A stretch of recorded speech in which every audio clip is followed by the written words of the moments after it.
Hello बच्चों, let's read the question. Is 302 a term of sequence 3, 8, 13, 18 and so on?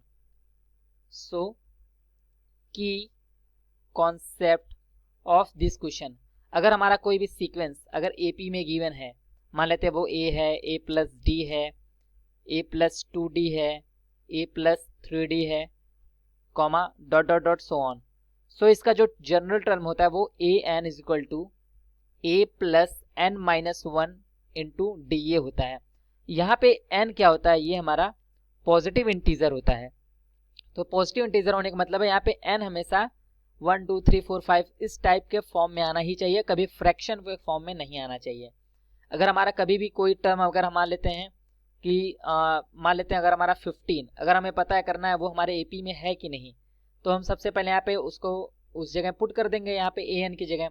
अगर फिर यहाँ पे तब n की वैल्यू निकालेंगे, अगर n की वैल्यू हमारा फ्रैक्शन में आया तो इट मीन्स कि 15 जो है वो इस एपी का टर्म नहीं है.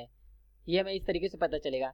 सो अब हमें यहाँ पे गिवन है एक सिंपल सा एपी सीक्वेंस यहाँ पे गिवन है जो कि हमारा 3 है, 8 है, 13 है, 18 है, dot dot dot so on. सबसे पहले कॉमन डिफरेंस इसका चेक करते हैं. कॉमन डिफरेंस है 8 में से 3 गया 5 बचा, फिर 13 में से 8 गया 5 बचा, 18 में से 13 गया 5 बचा.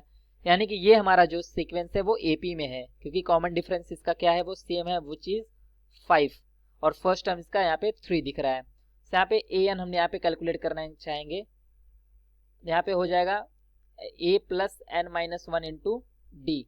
तो यहाँ पे ए एन की जगह हमें कौन सा टर्म चेक करना है, 302 इज अ टर्म और नॉट. सो यहाँ पे हम 302 पुट कर देते हैं इज इक्वल टू ए की जगह हमने यहाँ पे 3 पुट कर दिया plus N minus one into D. D की जगह हमने यहाँ पे 5 पुट कर दिया. अगर यहाँ पे n की वैल्यू अगर हमारी फ्रैक्शन में आई इट मीन्स ये हमारा 302 टर्म नहीं है इस सीक्वेंस का. अगर फ्रैक्शन में नहीं आता, अगर पॉजिटिव इंटीजर आता है कोई भी, तो हमारा ये होगा. तो यहाँ से हम लिखेंगे 302 is equal to 3 plus 5n minus 5. फिर यहाँ से 5 ये माइनस हो जाएगा, तो यहाँ पे माइनस 2 प्लस 5n, यहाँ पे 302 है.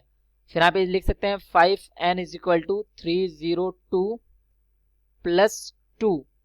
तो ये हो जाएगा हमारा यहाँ पे 5n is equal to 304, n is equal to 304 by 5. तो यह क्लियरली हम देख सकेंगे. अगर यहाँ पे हम काटने की कोशिश करेंगे तो ये कंप्लीटली डिविजिबल नहीं होगा. इट मीन्स ये जो हमारा 302 है, 302 is not a term of the sequence. Which sequence? Sequence is 3, 8, फिर यहाँ पे 13 and then फिर यहाँ पे 18 and so on. Hope you understood it well. Best of luck.